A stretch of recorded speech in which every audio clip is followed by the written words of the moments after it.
पतंजलि प्रमुख विज्ञापन केस में सुप्रीम कोर्ट ने बाबा रामदेव और सरकार को जमकर फटकार लगाई है।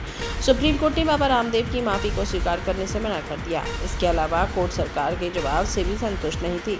अदालत ने मामले से जुड़े अधिकारियों को भी फटकार लगाई। सुप्रीम कोर्ट ने चेतावनी देते हुए कहा कि आप अगले एक्शन के लिए तैयार रहें।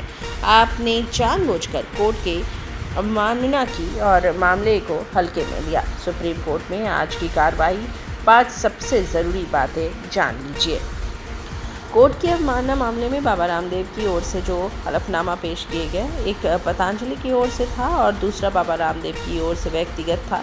सुप्रीम कोर्ट ने माफ़ीनामा को स्वीकार करने से मना कर दिया। जस्टिस कौली ने कहा, हम इसे स्वीकार करने से इनकार करते हैं, हम इसे अदालत की अवमानना मानते हैं। अब आप अगले एक्शन के लिए तैयार रहें। सुप्रीम कोर्ट में बाबा रामदेव का हलफनामा पढ़ा गया। बाबा रामदेव की ओर से बिना शर्त माफ़ी भी मांगी गई। जस्टिस अमनुल्लाह ने कहा, हम अंधे नहीं हैं। जस्टिस कोहली ने कहा, पकड़े जाने के बाद केवल कागज़ पर माफ़ी मांगी गई है, हम इसे स्वीकार नहीं करते। जस्टिस अमनुल्लाह ने कहा कि ये स्वीकारना लायक नहीं है, ऐसे 3 बार किया जा चुका है। बाबा के वकील रोहतंगी ने कहा, पेशेवरवादी नहीं है, लोग जीवन में गलतियां करते हैं। डच ने कहा, हमारे आदेश के बाद भी गलती, इस मामले में हम इतना उद्धार नहीं होना चाहते।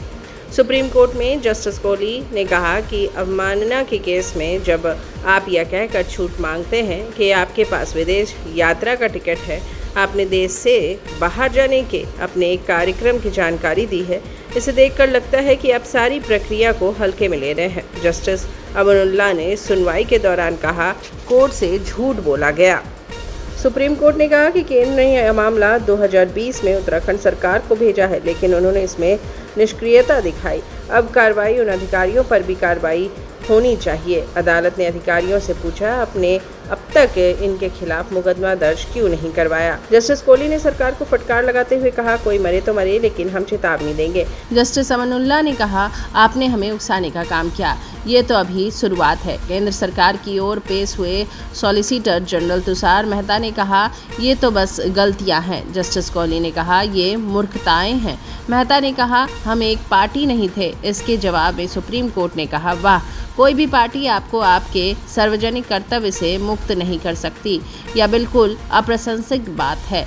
जब मेहता ने कार्रवाई का आश्वासन दिया तो कोर्ट ने कहा, उन सभी अज्ञात लोगों के बारे में क्या जिन्होंने इन बीमारियों को ठीक करने वाले पतंजलि दवाइयों का सेवन किया है जिन्हें ठीक नहीं किया जा सकता है।